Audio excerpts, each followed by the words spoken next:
এই যে আসছে দেখো, আবার গান করে করে আসে। এই তোর হাতে কি পেয়ারা? না গো, গন্ধরাজ লেবু। আজকে আমি গন্ধরাজের লেবু মাখা করব। গন্ধরাজের লেবু মাখা করবি? সেটা আবার খেতে ভালো হবে তো? হ্যাঁ, খেতে ভালো হবে না? ভালোই তো হবে।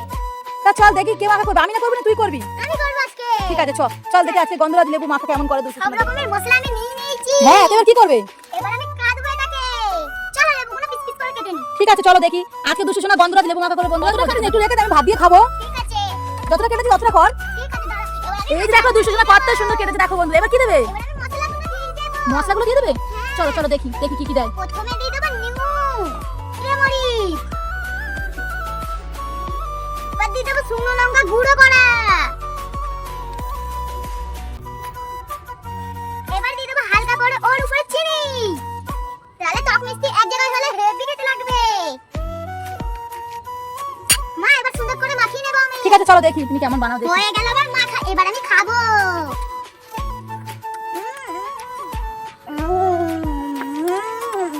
তুমি এটা খেয়ে দেখো, দারুণ হয়েছে। দারুণ হয়েছে? হ্যাঁ। তাহলে দে আমাকে একটা দে। আজকে আমাকে দুশো সোনা মাখা করে খাওয়ালো গন্ধরাজ লেবু, তাই তো? তো চলো খেয়ে দেখি। বন্ধুরা, ভিডিওটা ভালো লাগলে লাইক শেয়ার করে পাশে